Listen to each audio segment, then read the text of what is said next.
Bom dia, pessoal. Mais um 3 em Pauta no ar, aqui na Rádio Ômega, no Espaço Cultural Filete, capitaneado aqui pelo Marcelo Dias. Um grande abraço a você que nos acompanha. Muita informação, muita análise, muita notícia, tudo que você quer saber nessa terça-feira, acabando o mês de março, 30 de março, chegando a Páscoa, mas infelizmente a Páscoa não como a gente gostaria, né, com esse momento aí de isolamento social que a gente vive em razão da pandemia.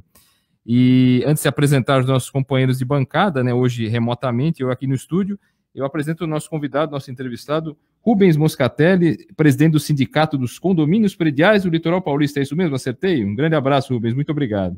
Obrigado pelo convite, Ted. É isso mesmo. Só para ficar mais fácil, é SICOM, a sigla resumida de todo esse título, né? Afinal de contas, a gente representa no Litoral Paulista 11 cidades, de Ubatuba até Peruíbe, exceto Guarujá e Bertioga.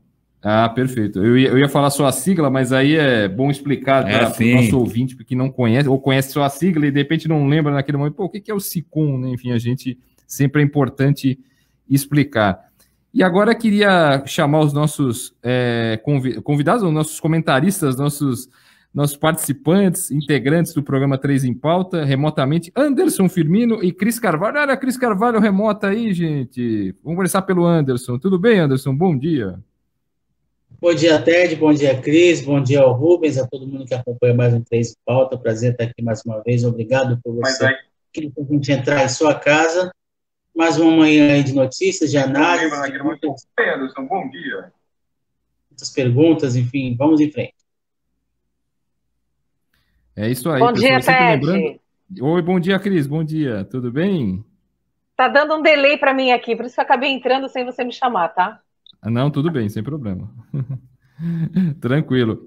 E só lembrando que o 3 em Pauta é o oferecimento do Laboratório Célula Mater, né, presente quando você mais precisa, lá com a sede na Bernardino de Campos, número 50, e várias outras filiais para cada público. Então, você que precisa do seu exame, né, agora, todo mundo precisando de exame de Covid, a Célula Mater disponibiliza isso com um atendimento sempre de primeira, né? E a Cris Carvalho que pode falar do cafezinho, que ela já teve lá, já pode falar de cadeira sobre o cafezinho também, além da qualidade do exame, né?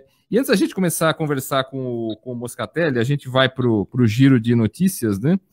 Que é o seguinte, eu começo pela Guarda Municipal aí que abordou em Santos, né, 57 pessoas e aplicou 6 multas aqui na cidade, né? Todas por descumprimento das medidas do lockdown, né, aí decretado na cidade, na Baixada Santista, desde o último dia 23. Os guardas precisaram abordar 18 pessoas que estavam no calçadão da Orla, que está interditado com gradis, né, sempre bom lembrar, e outras 30 pessoas foram abordadas a respeito do uso de máscara, item obrigatório na cidade durante a pandemia de Covid-19. 5 pessoas foram flagradas em aglomeração e sem máscara e receberam multas de R$600 cada. Houve também a autuação no valor de R$300 para uma pessoa que se recusou a usar a máscara. A fiscalização também inclui pontos comerciais. 3 estabelecimentos foram intimados a cumprir as medidas sanitárias e nenhuma multa precisou ser aplicada por descumprimento do lockdown. Rubens, é uma realidade que passa um ano, já temos mais um ano de pandemia aí, e essa realidade parece que não muda, né? Olha, o pior de tudo é que um ano se passou e a gente percebe que as pessoas e os governos não se prepararam adequadamente, né? Seja no sentido da prevenção, da informação, daquilo que é relevante, importante. Pessoas que andam sem máscara, infelizmente é uma realidade, mas eu debito isso também à falta de um intenso investimento na área da educação, porque não é possível, a pessoa todo dia recebe a informação, use máscara, passe álcool gel sempre que necessário, evite aglomerações desnecessárias, enfim, não é possível que a pessoa não entenda, é todo dia falado. Então, deve ser falta de educação, no mínimo, para não falar um palavrão, né? Desculpa até me colocar dessa maneira. Mas dá vontade, né? Anderson Firmino, temos mais notícias aí, não? Temos sim. Eu queria falar aqui que Guarujá antecipou para hoje a vacinação dos idosos a partir de 68 anos, né? De acordo com o calendário do governo do estado, a imunização para essa faixa está prevista apenas para o dia 5 de abril. Guarujá afirma que são esperadas pelo menos 2 mil pessoas dentro desse grupo para receberem a primeira dose do imunizante. A antecipação ocorre por conta da ampla cobertura de imunização dos demais grupos. Então, mais uma faixa etária em Guarujá e outras cidades aos poucos também vão antecipando a sua vacinação. Muito importante a vacinação quanto antes, né, Cris? Porque a gente ficou triste no sábado, né, que veio São Vicente lá com 13 postos de vacinação e praticamente implorando, o prefeito implorando para o pessoal ir vacinar, né, Cris? É verdade, o prefeito está praticamente tendo que implorar as pessoas que tomaram a vacina da primeira dose não compareceram para tomar a segunda. Então isso assim, é uma coisa muito triste. Acho que algumas pessoas estão achando ainda que a partir do momento que toma a primeira dose, já está imune. Ela não é igual a vacina da HN1, que você toma uma dose única e já está imune. Não, essa vacina você tem que tomar 2 doses e depende de qual você tomou. Se você tomar a Coronavac, é de 14 a 28 dias. E se tomar a AstraZeneca, a partir de 2 meses. Então tem que cumprir a data que eles colocam na fichinha que entregam. Então, assim, é importante que as pessoas compareçam para tomar a segunda dose, porque não vai estar imunizada, protegida, na verdade, se não tomar a segunda dose. E o prefeito, daqui a pouco, ele vai entrar também, acho que às 11 horas ele vai fazer uma live, né, Anderson? Alguma coisa que a Mara, secretária de Cultura, de Comunicação, passou para a gente, e falando também sobre isso e algumas medidas novas que ele vai estar tomando ali na cidade de São Vicente. Antes da próxima notícia, Rubens, já chegou na sua faixa na vacinação? Ainda não sei sua idade. Ainda não. Eu sou um pouquinho mais novo do que eu pareço. Imagina, longe disso. Mas meu pai já tomou, ele tem 83, né? A esposa dele está com 78. Enfim, eles já estão imunizados da primeira dose. Eles moram lá no município de Praia Grande. Inclusive, lá que eu ouvi no noticiário que em Belém, né, por exemplo, é um local que já está vacinando na faixa dos 60 já, porque cada dia tem uma faixa diferente, né, diferente daqui, que de repente quase uma semana ou mais tem de diferença. Tem uma outra notícia aqui, que a Baixada Santista já vacinou mais de 260 mil pessoas contra a Covid, 260.923 para ser mais específico. Desse número, 199.814, o equivalente a 10,6% da população, receberam a primeira dose. E 61.109, 3,2%, foram imunizados com a dose, né, com a segunda dose, a dose de reforço. Nesse período do plano de imunização, as prefeituras têm vacinado os profissionais da saúde e os idosos, né, sempre bom lembrar. Em Santos, 76.911 pessoas já iniciaram o processo de imunização, o que representa 17,7% dos moradores. Enfim, aos poucos as prefeituras, a população se imunizando, embora ainda tenha muita gente, infelizmente, que negue ou que não queira, enfim, sempre esse discurso, infelizmente, continua presente, né, Anderson Firmino?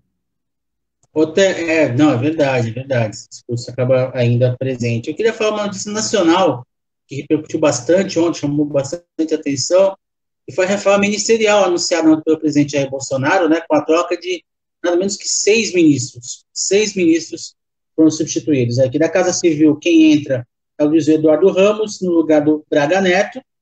Na Justiça, entra o Anderson Torres, no lugar do André Mendonça. Na Defesa, o Braga Neto, que estava na Casa Civil, vai ser ministro da Defesa, no lugar do Fernando Azevedo e Silva. Nas Relações Exteriores, o Carlos Alberto França, no lugar do Ernesto Araújo. Na Secretaria de Governo da Presidência, entra a Flávia Arruda, saiu o Luiz Eduardo Ramos, né, que foi para a Casa Civil. Na Advocacia Geral da União, volta o André Mendonça, que é ministro da Justiça, volta para a AGU, sai o José Levi. E das Relações Exteriores, né, que é a saída do Ernesto Araújo, né, a entrada do Carlos Alberto França. Então, mudanças aí importantes no governo Bolsonaro, num momento que está bastante pressionado, né, por tudo que acontece, a pandemia, a questão econômica, etc. e é uma questão bem grande aí para resolver, especialmente na participação militar no governo, né? Há algumas divergências, enfim, parece que o ministro que está saindo da defesa, ele não aceitou uma proposta do Bolsonaro, que foi a decretação do estado de sítio. O Bolsonaro acenou com essa possibilidade, né? A decretação do estado de sítio no país, né? Que aí é fechamento de Congresso, fechamento de tudo, assim, para poder, enfim, um descontrole da situação. Ele não aceitou, foi trocado e fica a expectativa de se o próximo ministro da Defesa, o que está chegando, vai, digamos, atender a esse pensamento ou alinhar com esse pensamento do presidente Jair Bolsonaro. Lembrando que hoje é dia 30, amanhã é 31 de março, né? Então fica sempre aquela expectativa, né? Quase o 31 de março de 64. E sempre é bom lembrar que há aquela dúvida de data, né? O 31 de março é comemorado, mas também tem a coisa do 1º de abril, né? Que não se comemora o 1º de abril por motivos óbvios de piadas prontas, né? Mas, encerrado o giro de notícias, eu queria começar perguntando ao Rubens Moscatelli a respeito do papel dos condomínios nesse lockdown, nessa pandemia toda. Os condomínios, agora, cada vez mais, são verdadeiras cidades, um verdadeiro mundo à parte, né? Porque você tem tudo dentro de um condomínio. Como é que os condomínios têm se portado em meio a esse lockdown, principalmente em Santos, né? Você pode falar de outras, da Baixada em geral, mas falando especificamente de Santos, que tem essa situação de lockdown também, né? Que até se estica para outras cidades da Baixada, cada uma com a sua particularidade. Mas há uma restrição muito grande em relação à aglomeração, ao uso de áreas comuns. Mas como é que os condomínios têm se portado, Rubens, nesse sentido? A questão em Santos é uma das piores em termos de legislação. Por quê? Porque o decreto não contemplou a atividade de faxina como atividade essencial. Então, se nós vamos levar as pessoas que estavam no trabalho para dentro dos condôminos, acaba acontecendo um aumento da produção de resíduos, a necessidade de limpeza de elevadores, de áreas comuns, ainda que não sejam utilizadas amplamente, como áreas de lazer, por exemplo, que estão proibidas. Então, nesse ponto, inclusive, vou dar um furo aqui para você, Ted. Opa! Nós, amanhã, estaremos reunidos por videoconferência com o comitê daqui de Santos, para justamente levar esse pleito. Nós elaboramos um protocolo para que a faxina continue ocorrendo nas áreas comuns. Eu não estou falando aqui de diarista, de faxineiro de dentro do apartamento, é uma outra categoria. Cada um deve lutar por aquilo que acha e por aquilo que representa. Imagina, nós temos coleta de lixo natural nas vias públicas. Sim. Mas quem é que vai levar esse lixo até a coleta? Nós temos dentro dos condomínios uma população aqui de Santos em torno de 25% a 30% de idosos. Você estava falando dos dados aí da vacinação, corresponde a 10% do total da região. Em números absolutos, mais de 150 a 200 mil pessoas dentro disso. E tem que se levar em consideração a limpeza, a manutenção e a conservação da higiene dentro dos condomínios. O que é um grande contrassenso, né? Porque você não considera a faxina essencial, só que a coleta de lixo continua, a coleta de lixo nas ruas continua. Realmente é um baita contrassenso. E a coleta de lixo é considerada essencial por lei federal, desde 89. Sim.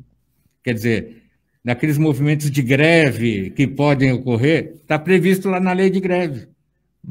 Artigo 10, está lá. Um dos itens é a coleta de resíduos, de lixo, que não pode ter a paralisação total por razões óbvias, né? Então, a gente precisa conscientizar as pessoas de que não deve aglomerar, que deve usar máscara, que deve usar álcool em gel. No caso da faxina, outros EPIs que protejam o trabalhador. Sim. Mas o trabalhador, inclusive, na pandemia, na primeira onda, foi um dos que menos faltou ao trabalho. A gente tem que tirar o chapéu para a categoria. E essa sensibilidade a gente aguarda daqui da Prefeitura de Santos. Porque, por exemplo, São Vicente, Praia Grande, Cubatão, consideraram a faxina como essencial. Ah, perfeito, perfeito. Anderson, fazer uma pergunta aí? Não, ladies first, por favor. Oh, então vamos lá. Cris Carvalho. Aí sim. Bom, então, eu queria fazer... A minha pergunta é o seguinte, em relação ao condomínio. Diz que a faxina... só não ficou claro se ela não é essencial a semana inteira, durante todo o período, ou se era somente nos finais de semana. E a minha segunda pergunta para ele é em relação a visitas. Até onde o síndico ele pode controlar as visitas que você vai estar recebendo? Ou seja, se eu quiser receber 5, 6 pessoas dentro da minha casa, eu posso receber e fazer uma festinha em casa para alguns amigos ou familiares? Primeiro, obrigado pela pergunta, Fabiana. A questão da faxina em Santos não foi considerada essencial.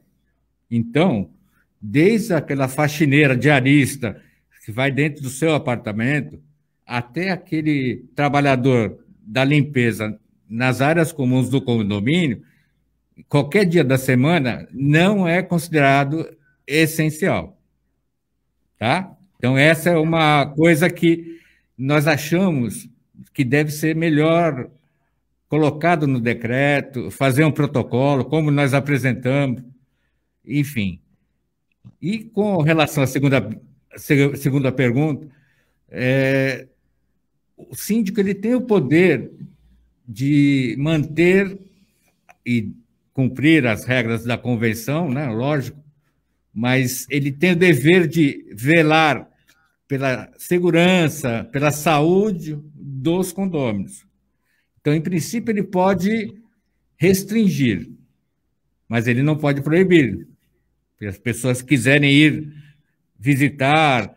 Agora, se perceber que é um movimento de festa e de alguma coisa, aí ele tem os canais que ele poderá, inclusive, denunciar. Porque dentro da casa de cada um é o direito de propriedade que prevalece. Mas tem que prevalecer também o bom senso, que está faltando em muita gente. Opa, se está faltando. Ted, pode perguntar, depois eu pergunto mais. Não, beleza. Não, eu ia pedir uma gentileza antes da pergunta do Anderson, até se ficar mais fácil, Rubens, na hora se você quiser colocar o fone só na hora das perguntas, e aí de repente atrapalha menos na hora da resposta, por causa do retorno que fica aqui, a repetição, tá? Me atrapalha, inclusive. Então. Pô, Anderson, eu fui pela ordem alfabética e me lasquei, então ladies first, então a Cris já foi, então agora eu vou pelo Anderson. Não, imagina. Não, eu queria saber do Rubens, a respeito, ontem até na TV Tribuna, ontem à noite, tem uma matéria de uma denúncia, né, que várias imobiliárias ou proprietários de imóveis estão fazendo alocação, mesmo proibido durante o período de lockdown, né? Da parte do síndico do prédio, da administração do prédio, como é que funciona esse tipo de acompanhar essa situação? Você percebe que um condômino vai alugar, ou está alugando, ou pôs para alugar, o síndico pode denunciar? Como é que fica? Isso fere a convenção do prédio? Como é que funciona isso? Todo condomínio que tem seu regulamento interno, sua convenção, ele tem normalmente uma regra no sentido de que toda alocação deve ser comunicada ao síndico, inclusive com o encaminhamento do contrato. O que foi proibido no lockdown é a locação temporária. Então, tem muitas pessoas que estão fazendo essa locação temporária, informando ao síndico, até no sentido de enganar, né? Porque o lucro é o principal que eles veem, dizendo que a locação é por no mínimo 1 ano, que já seria irregular se ela for uma locação residencial, porque é no mínimo prazo de 30 meses, e Na verdade, é por aplicativo, aqueles períodos curtos de até um mês.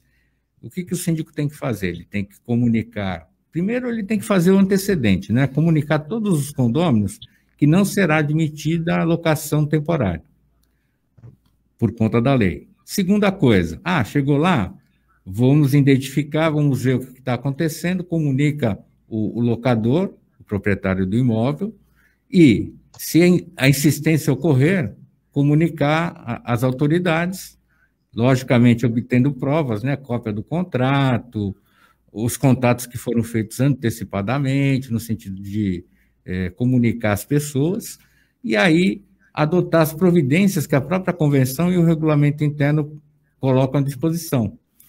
Muitas vezes vai acontecer o quê? Essas situações não foram previstas, ninguém estava preparado para a pandemia. Então, a nossa sugestão é de que faça pelo menos a notificação, no sentido do descumprimento das regras do lockdown, comunicar à prefeitura e às autoridades em geral, e, se for o caso, até entrar com ação contra o proprietário por exposição a risco à saúde das pessoas, da coletividade, que é o artigo 132 do Código Penal. Até como complemento a essa pergunta do Anderson, né? Uma curiosidade, o UOL fez uma matéria esses dias, né, agora no final de semana, entrevistou 2 pessoas que, aqui em Santos, que alugaram apartamentos, até disseram o valor na matéria, acho que era R$600 o aluguel, não sei por quanto tempo, não sei se era final de semana, alguma coisa assim, e entrevistaram, não, obviamente, quem locou, mas o locatário, né, dizendo que, não, eu venho, eu venho, eu posso vir, eu vou com a minha família, eu vou para onde eu quiser, quer dizer, um desrespeito total e absoluto, não só de quem alugou, mas também de quem alugou, né, de quem está com o apartamento, locatário e locador, né, a verdade é essa. Rubens, uma outra pergunta que eu queria... Só essa situação que você acabou de reportar, eu vejo muito acontecer. Eu já vi situações em que o locador, o proprietário do imóvel, locou para asilo de idosos. Um desvio de finalidade. Desvio de finalidade, por quê? Porque não mora lá. Imagina os idosos no último andar do prédio, num prédio residencial, enfim, falta empatia. Tem muita gente que, na crise, nessa situação que nós estamos vivendo, ela quer ganhar o quanto mais possível, independentemente dos outros. Então, como eu falei no começo, falta educação, falta empatia, e às vezes falta até, vou dizer, cérebro para a pessoa. O Rubens, falando nos condomínios ainda, lógico, que é o assunto principal do programa, certamente tem acontecido muitas denúncias aí por parte de descumprimento e tal. O SICOM tem tomado conhecimento dessas denúncias? Qual vocês têm percebido tem sido as mais comuns ou a mais comum nesse período de lockdown? Olha, uma das principais é essa questão da locação temporária. Quer dizer, as pessoas têm abusado nesse sentido, e não adianta a gente pensar que vai haver uma mudança de comportamento se não houver uma punição adequada. Então, por exemplo, o prefeito de São Paulo decretou lá o feriadão, né? 10 dias, as pessoas, em geral, ninguém aguenta mais ficar dentro de casa, eu sei, comportamento, eu também estou pensando dessa maneira, eu estou sentindo na pele essa necessidade de que essa pandemia passe logo, mas, ao mesmo tempo, a gente não pode exportar o problema. Eu lembro muito, na década de 90, por isso que a gente, quando é mais novo há mais tempo, é bom, porque ainda tem memória, eu lembro que tinha uma prefeitura, as prefeituras do ABC e mesmo de São Paulo, encaminhavam os moradores de rua tudo para o litoral. Sim, eu lembro. A maneira de resolver o problema... Colocavam num micro-ônibus, numa Kombi... se vira que a praia é grande, aí você toma banho de mar, se for o caso. Enfim, a forma de resolver problemas é mandando para outros resolverem. Exato. A gente tem que pensar nisso na época, inclusive, de eleições, né? Porque resolver problema assim, mandando para o outro, mas a gente não pode deixar de considerar também, como eu falei antes, a falta de empatia, as pessoas cada vez mais irritadas, o aumento da violência doméstica. Por isso que também o lockdown está servindo, com proibição, por exemplo, de abertura de bares, a pessoa não poder ingerir bebida alcoólica, para não piorar a situação dessas questões que a gente vive aí no dia a dia por conta desse confinamento. Tem um programa na TV, né? Eu não vou dizer o nome, que tem um confinamento e tem um prêmio no final. Nós estamos vivendo esse programa, só que sem nenhum tipo de prêmio. O prêmio é viver, é sobreviver. Então, nessa hora, a gente percebe as características que estão ali escondidas das pessoas. Eu não sou psicólogo, não, mas a minha experiência me leva a pensar dessa maneira. Aquele confinamento, por causa do prêmio, todo mundo queria, inclusive queria participar, inclusive eu que não assisto. Até porque inclusive o Anderson, viu, Ted? O Anderson também, né? O Anderson entende muito desse programa. Ô, Cris, não sei se você está com o Face aí aberto. Tem. Posso ler aqui? Pode, à vontade. Vamos lá. Marcelo Dias, bom dia a todos. O Caio Cantagalo, bom dia. Roberto Martins, um grande abraço aos amigos. E para o meu amigo Rubens Moscatelli. A Sônia Maria Santos, bom dia, 3 em Pauta. Beatriz Marques, bom dia, pessoal. Beatriz, que é lá da clínica do Dr. Bolzan. Sônia Maria, meu abraço a todos os apresentadores e convidados. Obrigada, Maria. A Marli Souza, bom dia a todos. Fabiana Vepo, bom dia. Maria Aparecida Coelho, bom dia. Alcides de novo. A Michele, nossa companheira aí da rádio também, Michele Tiziane, bom dia a todos. A Maria Paula, bom dia a todos. O Eduardo Filete, ele fala, vamos manter o distanciamento e precauções para evitar mais casos e podemos fechar tudo sem organização. A Michele concorda, as pessoas precisam se vacinar e o Eduardo complementa, a vacinação tem que ser realizada e tem que tomar a segunda dose. Eu acredito que ele esteja falando por causa do giro de notícias que a gente comentou sobre a vacinação em São Vicente. O Alcides, ele faz um comentário. O presidente da Secob apoia o lockdown na área da construção civil. As construtoras têm aporte financeiro para paralisar suas construções e os pequenos empreiteiros que dependem de executar os serviços para se manter? É uma pergunta, na verdade. A pergunta do Alcides aí, Rubens. E aí, tem essa coisa também, né? Sem dúvida, Alcides, eu sei da vossa luta, da luta dos pequenos e médios empreiteiros, porém, a gente tem que levar em consideração que essa medida de lockdown, quero crer, será breve. Não vislumbra aí muito mais tempo para que isso ocorra, porque a gente não pode pensar que se der muita dose de remédio, o doente pode morrer, né? Eu estou falando da economia, né? A gente tem que encontrar maneira criativa de continuar com a preservação da saúde e, ao mesmo tempo, não paralisar atividades essenciais para todos nós, porque essencial para o empreiteiro é o trabalho, essencial para a diarista é o trabalho também, porque ela fica lá na casa dela, não vai receber nada, como é que ela vai fazer? Né? Então, nós temos que encontrar meios, caminhos, por exemplo, o governo federal, o governo estadual e o municipal, e aqui, sem coloração nenhuma partidária, até porque não é do meu feitio, tem que pensar juntos em financiar, porque, afinal de contas, nós pagamos impostos para quê? Né? Em financiar o pequeno, médio empresário, as pessoas que estão aí, que moram em comunidades e favelas, as pessoas, até mesmo autônomos, enfim, todos nós temos que ter do poder público ou dos poderes públicos um caminho que nos sustente ficar em casa. Como é que nós vamos pagar essa conta? Aí depois a gente vai pensar. Mas se a gente não pensar nisso, muito mais gente, infelizmente, vai perder parente, muito mais gente vai perder amigos, e a gente não vai ter luz no fim do túnel. Aí pode acontecer o pior, que é uma convulsão social. Ninguém vai aguentar não ter como dar um prato de comida para o filho ou poder trabalhar, porque trabalho enobrece as pessoas. A falta dele é complicado, é difícil você explicar. Basicamente é isso. Não, perfeito. Isso unir saúde e economia é uma situação cada vez mais complicada nesse mundo que vivemos, não só no país, no mundo em que vivemos. Na verdade, é assim, em razão dessa pandemia. Rubens, eu queria fazer uma outra pergunta antes até de passar para o Anderson, que certamente terá outras questões.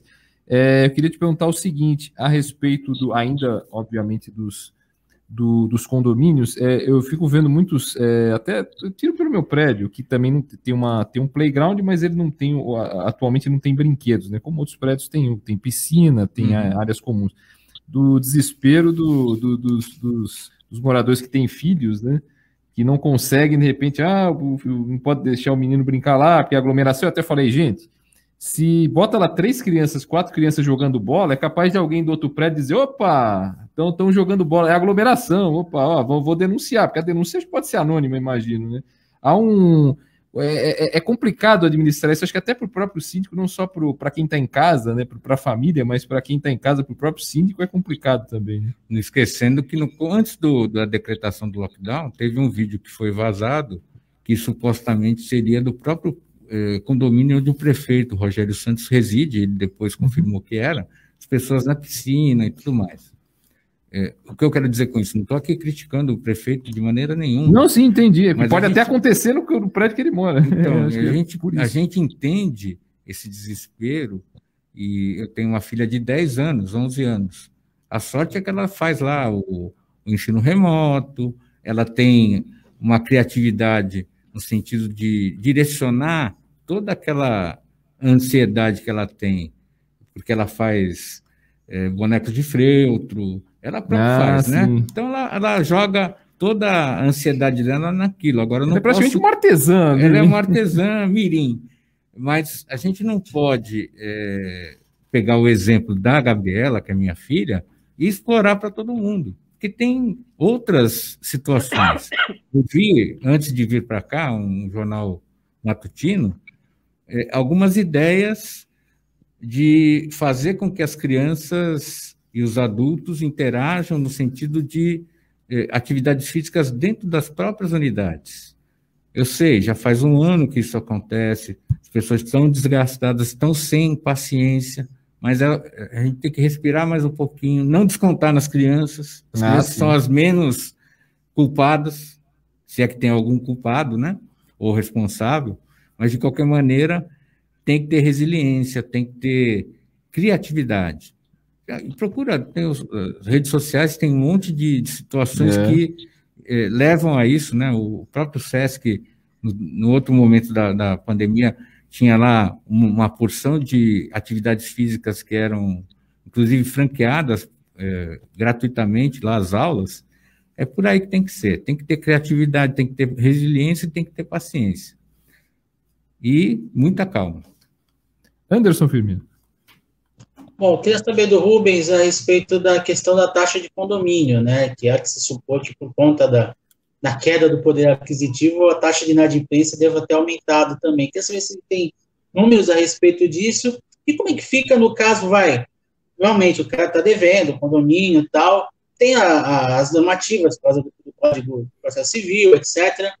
Como é que fica a questão do acordo, da conversa do morador com o prédio, né, para poder renegociar esses débitos, como é que funciona isso?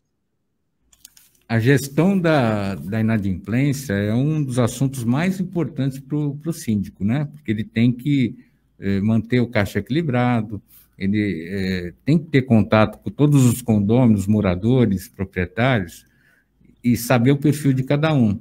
Tem aqueles que constantemente atrasam e tem aqueles que nunca atrasam, pagam até antecipado. Nessa pandemia, deu uma misturada, né? Porque teve muita gente que teve atividade, teve que fechar a porta, não pôde ter o mesmo rendimento, as reservas acabaram sendo gastas para alimentação, para outras finalidades importantes também, né?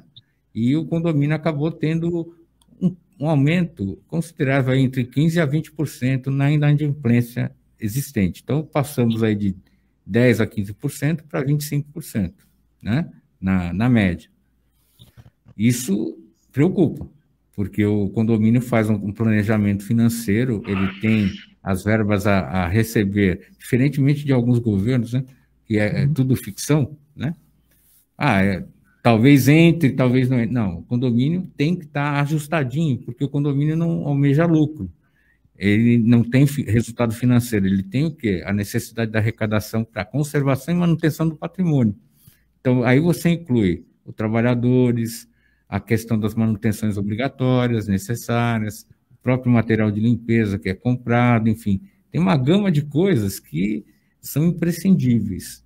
O que o síndico tem que, nessa hora, fazer? Como eu falei, ele tem que conhecer muito bem a comunidade que ele é o gestor, que ele é o principal ali no sentido de representação, que não necessariamente é condômino, né? Pode ser o síndico profissional, que a gente chama, pessoa que não é moradora nem proprietária, mas ele tem que conhecer muito a realidade para poder estipular algumas regras para a arrecadação não cair. Então, tem desde deixar de cobrar fundo de reserva, alguns não cobram fundo de obra, mas tudo depende da situação financeira que já existe no condomínio e que vai ser projetada para os próximos 12 meses. Então, o síndico, ele é um gestor. Se pegar um condomínio grande, aí condomínio clube com mais de 1.000 unidades, ele é quase um prefeito de uma cidade pequena. Ele tem que ter muita capacidade e inteligência emocional para poder levar a cabo essa gestão e não aumentar o problema dentro do condomínio. Cris Carvalho. Então, eu tenho mais uns recadinhos aqui, e depois eu vou fazer uma pergunta para o Rubens. O Alcides, ele também comenta que trabalha com manutenção na construção civil em condomínios e não está conseguindo trabalhar, não estão permitindo até a entrada da equipe dele nos prédios. A Karina Serra, aqui no meu condomínio também está proibido obra, piscina, salão, até tudo melhorar. E a Beatriz, no meu prédio foi proibido até as diaristas. Tem uma outra questão aqui também. A Marli Souza Bright instalaram um token na porta de 3 escolas para os alunos lavarem as mãos, na entrada ou saída. Com as escolas fechadas, o token perdeu a função e quem está usando são os moradores de rua, que até tomam banho de cueca, inibindo os transeuntes. A prefeitura pode retirar o token devido ter um prédio no outro lado da rua e os condomínios ficarem constrangidos ao sair ou entrar do prédio com os atos e palavras das pessoas que estão usando o token? É tua pergunta, Fabiana? É da Marli, né? É a pergunta da Marli. Isso, então, veja bem, Marli, essa é uma situação que não foi pensada pelo poder público. Lógico, quando lá no primeiro momento da pandemia veio essa ideia, acho que, se não me engano, ou foi do Rio de Janeiro ou do Nordeste brasileiro, no sentido de colocar acesso para lavar a mão, para as pessoas poderem lavar as mãos e tudo mais. Essa necessidade de higienização constante? Exatamente. Né? Então, foi colocado, acho que na cidade de Guarujá, aqui em Santos, está se dando exemplo, né? Sim. E o problema todo acontece com essa exclusão social, né, que a gente vive, né? Os moradores de rua não têm para onde ir e eles acabam se utilizando. É só ir no Jardim da Praia que eles também fazem a mesma coisa, nas duchinhas, onde tem acesso à água, que é essencial à vida humana, acaba sendo utilizado.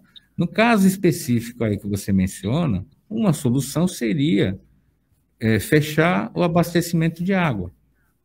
Por quê? Porque as escolas estão fechadas. E direcionar esses moradores de rua para outros locais, que a gente tem acolhimentos, a gente tem outros locais em que pode haver a higienização. A gente não pode, embora seja uma situação lamentável, né, principalmente para os moradores que acabam enfrentando dentro de casa, tendo que enfrentar uma realidade que não é normal para eles, é mais, como é que eu vou dizer, fica mais incômodo, né? Acaba a pessoa perdendo até as estribeiras, e muitas vezes o síndico é que tem que resolver coisas que não são necessariamente da sua alçada, né? Que não está dentro do condomínio, em tese não é com ele, mas é uma boa pergunta que você fez e a gente tem que pensar isso. As autoridades têm que redirecionar algumas ações para que as pessoas não sejam, ao mesmo tempo, excluídas, né, da convivência mais digna possível e, ao mesmo tempo, aqueles que residem, que moram em apartamentos, em condomínio, também não sejam expostas a situações que são lamentáveis. Deixa eu fazer mais uma pergunta. Tinha uma pergunta para ele, Ted. A pergunta é o seguinte: como foi falado de serviços essenciais em relação à obra, que está proibido e somente em casos de emergência? Como que fica? E eu pergunto isso porque teve aqui no meu condomínio, teve um problema desse recentemente. Queimou a televisão ou deu um problema na internet, na TV a cabo, e a gente precisa chamar um técnico. Como é que fica essa questão? Excelente questionamento, Cris. A gente sabe que hoje em dia o acesso à internet e a aparelho eletrônico é um dos caminhos pelos quais a gente não só tem o entretenimento, mas também o trabalho. Veja, vocês estão aí longe de nós porque a internet permite isso, né? Os dispositivos eletrônicos permitem isso. Então, vamos imaginar que você não fosse da área da imprensa, mas você é uma prestadora de serviço, uma advogada, uma médica que faz teleconsulta, e na sua casa pifou lá o equipamento, e você não pode transportá-lo. Você tem que chamar um técnico, e esse técnico tem que ser considerado como uma atividade essencial emergencial. Sem querer cortá-lo, doutor, parece que a assistência técnica estava contemplada. Será que não entra nisso a visita também? É que, às vezes, a interpretação é a seguinte: você levar o produto ao local. Mas aí o produto não tem como, né? Aí não dá para adaptar isso? Porque, veja, o que é o pensamento do decreto aqui de Santos, né? É construção civil em emergências ou urgências. Então, por exemplo, curto-circuito, um vazamento muito extenso, ou até um pequeno vazamento, mas que possa causar problemas estruturais. Isso tudo tem que ser avaliado por quem? Por um engenheiro, né? E aí é diferente dessa situação que a Cris coloca. Veja, eu entendo como essencial equipamento, dispositivo eletrônico, internet, mas, como eu falei, o direito não é matemática, né? Ele merece interpretações. E eu acredito até que deva a prefeitura, caso isso não seja muito explícito, que deixe isso mais claro, até para que o síndico possa ter parâmetros, para que ele possa autorizar ou não autorizar essas situações. Porque cabe a ele, como eu falei no começo, zelar pela segurança e manutenção da higiene nas áreas comuns, enfim, essas coisas que o gestor, né, o síndico tem que adequar, tem que tomar cuidado, tem que ser o lembrador, né? Olha, a regra fala isso, tal. Eu vou dizer que ele é o chato, né? Mas se não tiver o síndico, fica mais difícil, porque aí vai cada um por si, Deus por todos. Antes até de eu passar para o Anderson para mais uma pergunta, eu queria fazer uma pergunta que é a seguinte: as consultas ao SICOM, em razão dessa pandemia principalmente, aumentaram muito, porque as dúvidas também aumentam. O que tem acontecido, Rubens? Significativamente. A gente, desde o momento em que se deu a fase mais restritiva, antes do lockdown, né, no Plano de São Paulo, e até antes, no final do ano passado, nós já estávamos estabelecendo regra no sentido do atendimento não presencial feito pelos nossos profissionais, né? Nós temos lá advogados que dão esclarecimentos para associado e para o não associado, para síndico, para morador, administradora, que tenham algum tipo de dúvida a respeito de condomínio, não só na área que nós estamos aqui falando, mas na área trabalhista, né? Negociação coletiva. Então, como é que tem sido o grande problema? Justamente as regras dos decretos das várias cidades, né? Que eu falei que são 11, né? Tudo muda, tudo às vezes é diferente. Uma cidade diferente da outra, às vezes você tem que estar... eu vejo às vezes aí alguns colegas de imprensa vossos, né, que tem 2, 3 telas lá, cada uma com uma informação, e a gente tem que ser assim, basicamente, para poder dar a melhor informação para o nosso consulente lá, a pessoa que nos procura. Um dos caminhos, inclusive, é o nosso e-mail, sicom@sicom.net.br. Por quê? Porque daí é direcionado justamente para o nosso departamento jurídico. É da área trabalhista, vai para o advogado, para a advogada trabalhista. É da área do lockdown ou de questões cíveis, vai para outro tipo de advogado. Muitas vezes acaba vindo até para mim mesmo, né? Quando o problema é um pouquinho mais, vamos dizer assim, um pouco maior, mas eu sempre consulto a equipe, né? Porque a gente sabe que trabalhar sozinho não tem muito rendimento, né? Quanto mais cabeças pensando, mais situações nós colocamos, é assim que nós trabalhamos. E o que tem aumentado muito é a questão comportamental. As questões, as consultas, as dúvidas, principalmente agora no lockdown, porque é a fase mais restritiva, né? As pessoas estão mais a flor da aflitas, pele, né? Assim. A flor da pele, enfim. E o síndico acaba tendo que ser psicólogo, padre, um pouquinho de médico, pastor, enfim.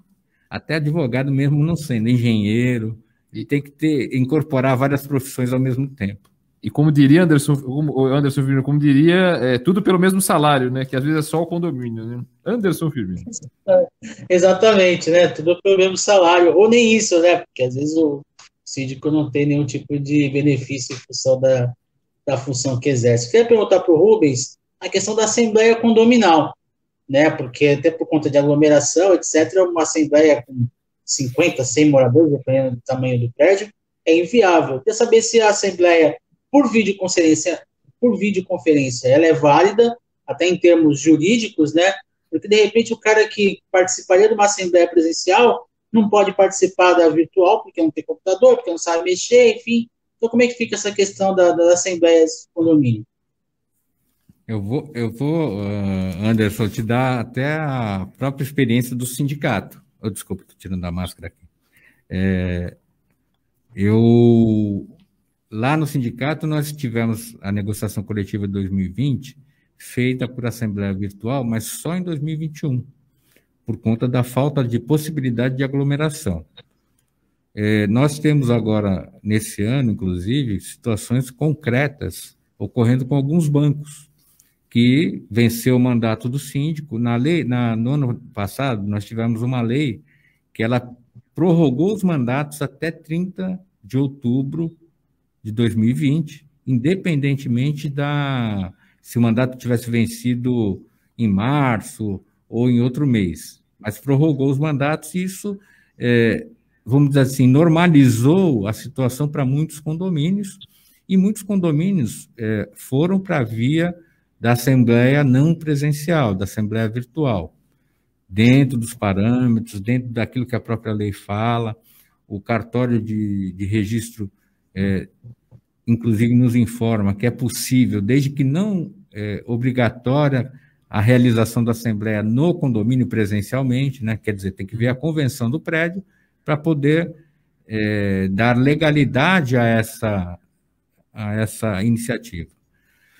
Por outro lado, você falou uma coisa muito certa, Anderson, que é a falta de conhecimento. Veja, antes do programa, só para você ter uma ilustração, eu trouxe aqui um aparelho, um fone de ouvido sem fio, e eu apanhei de 50 mil a zero e não consegui fazer, tanto é que eu estou com fio, né? Se não fosse o Ted e o Marcelo aqui para me ajudar, eu acho que eu nem apareceria no programa, eu ia ter que cancelar.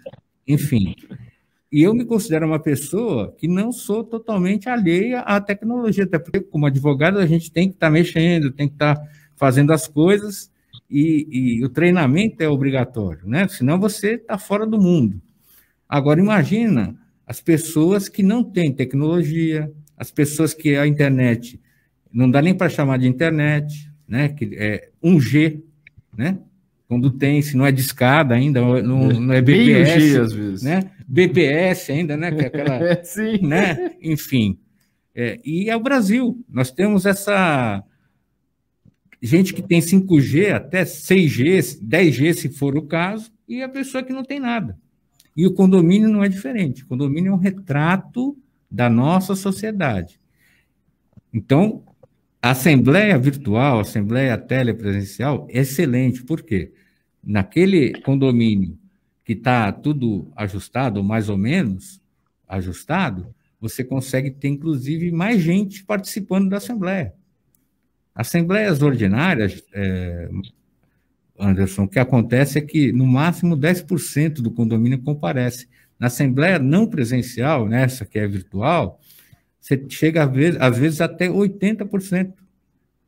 Ou seja, a participação ela é efetiva, ela acaba gerando valor muito maior. Agora, a gente tem que garantir, inclusive no edital de convocação, os meios de acesso e as explicações, como é que vai se cadastrar, como é que vai ser, como é que vai deixar de ser, para que todos possam ter o mesmo acesso àquele meio, aquele ato que é a Assembleia, para ele ter regularidade e validade.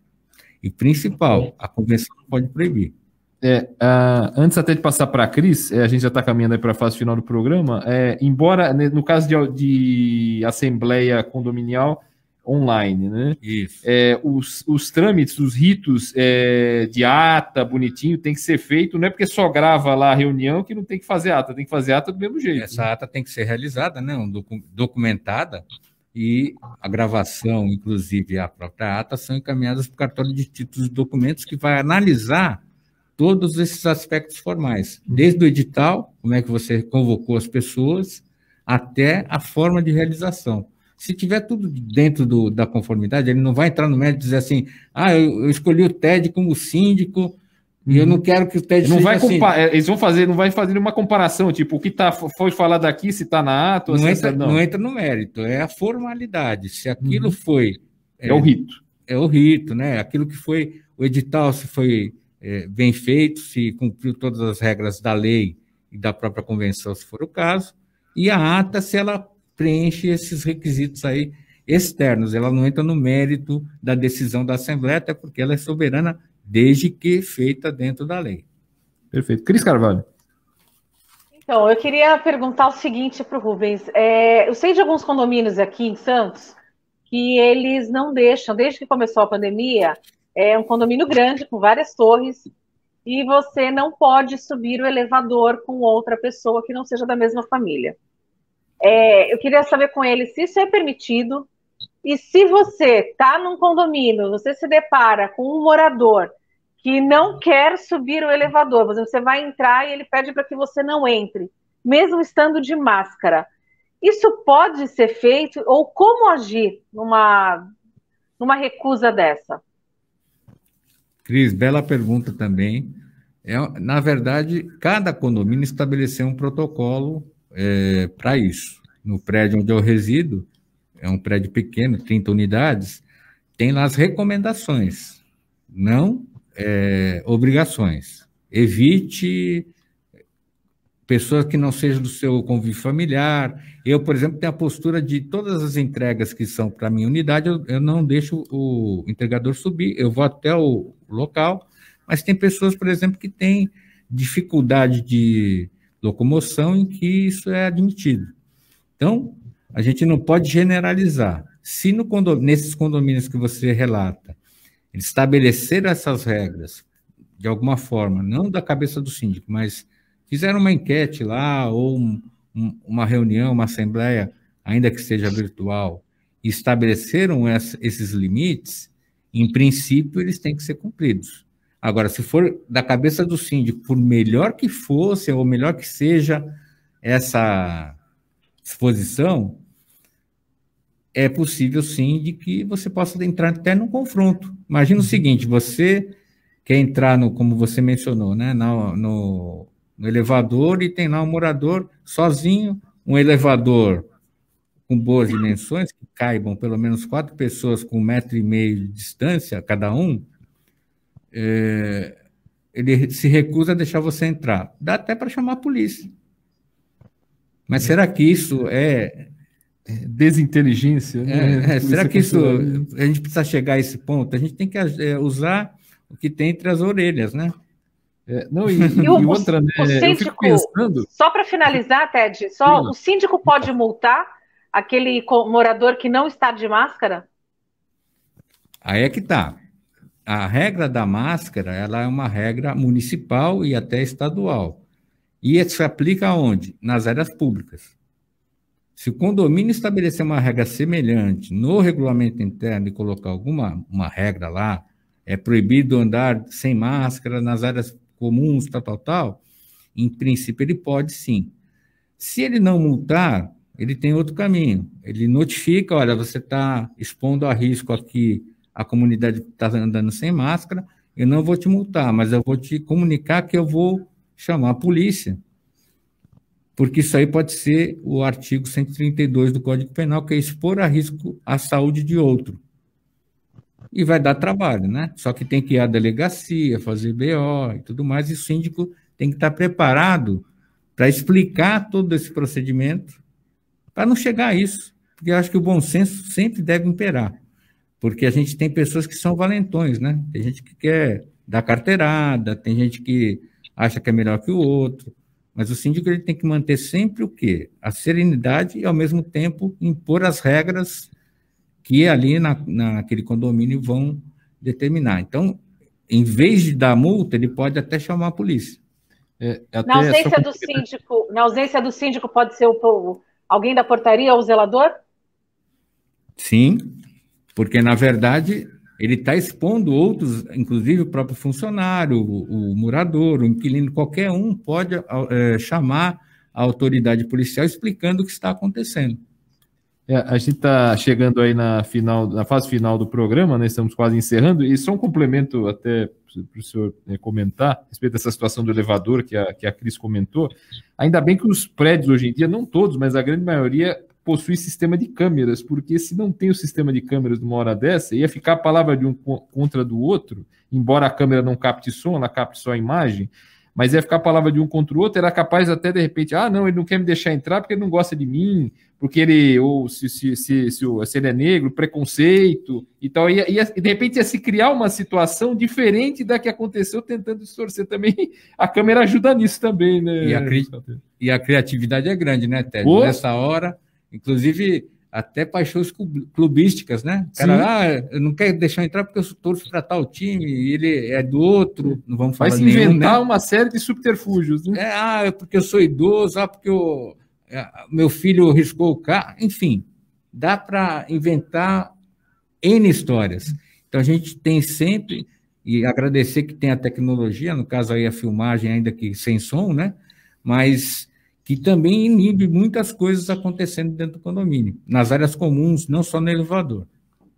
Maravilha, a gente vai encerrando aqui mais um 3 em Pauta nessa terça-feira, com o patrocínio do Laboratório Célula Mater, presente quando você mais precisa, lá na Bernardino de Campos 50 e suas demais filiais aqui em Santos e em São Vicente. Antes de me despedir dos companheiros, Rubens Moscatelli, presidente do SICOM, muito obrigado pela presença, pelos esclarecimentos sempre importantes, não só no momento de pandemia que vivemos, mas em qualquer momento, afinal, vivemos em sociedade e viver em condomínio é algo cada vez mais comum. Um grande abraço. Obrigado, Ted. Volto a agradecer aí pelo convite, a você, Fabiana, a você, Anderson, e a todos que participaram aí do programa, e dizer que o condomínio é a célula, é a sementinha da sociedade, que a gente hoje, cada dia mais, vive nos condomínios, né? Antes a gente vivia em casas, hoje é condomínio. E a gente não pode esquecer de que nosso vizinho também é humano, né? Então, vamos pensar nisso. Maravilha. Como Ladies First, né? Cris Carvalho, um grande abraço, viu? Amanhã você estará no estúdio, então, né? Sim, amanhã estarei aí no estúdio. Acho que amanhã, se eu não me engano, o nosso convidado é o veterinário Eduardo Filetti, que vai estar falando também sobre essa polêmica dos pets poderem estar abertos ou não, só delivery, porque afinal pet não é só banho e tosa, né? Você vende alimentação e também vende medicamento. Então não adianta você ter uma clínica veterinária numa emergência e aí, de repente, você não pode comprar um medicamento. Mas eu quero agradecer, Rubens, muito obrigada pela sua presença aí. Espero numa próxima estarmos todos presencialmente aí com você, e muito, muito obrigada, foi bem esclarecedor. Aliás, a Sônia Maria, parabéns e muito esclarecedor o programa. Obrigada, Ted, obrigada, Anderson. Obrigada, Marcelo. Maravilha, Cris. Muito obrigado, viu? Anderson Firmino, aquele abraço, hein? Abraço, Ted, abraço, Cris, ao Rubens, muito obrigado, realmente foi bastante esclarecedora a entrevista. Queria até fazer um acréscimo do programa de amanhã, já fazendo uma propagandinha, né? Quem vai conversar com a gente também amanhã é o Bispo Diocesano de Santos, Dom Tarcísio Cardoso, para falar sobre a Semana Santa, sobre a importância, significado da Páscoa, enfim, toda a questão que envolve isso. Então, amanhã ele vai conversar com a gente de modo remoto, amanhã no 3 em Pauta. É isso, gente. Deixa eu só Maravilha, mostrar um pessoal. negócio, Diga porque lá, ele Cris. passou o programa inteiro aqui querendo tirar a minha atenção. Mas já que amanhã a gente vai falar de pet, olha o meu olha aqui, aí. ó. É o Olha o corte meu em aqui. Caramba, olha aí. Exatamente. Amanhã, hoje foi 4 aqui. Obrigada a todos, mais uma vez. Um grande abraço, Obrigado. pessoal. Até amanhã. Cris Carvalho no estúdio com os nossos convidados, eu remotamente, Anderson também. Com mais um 3 em Pauta. Grande abraço, pessoal. Tchau, tchau. Tchau.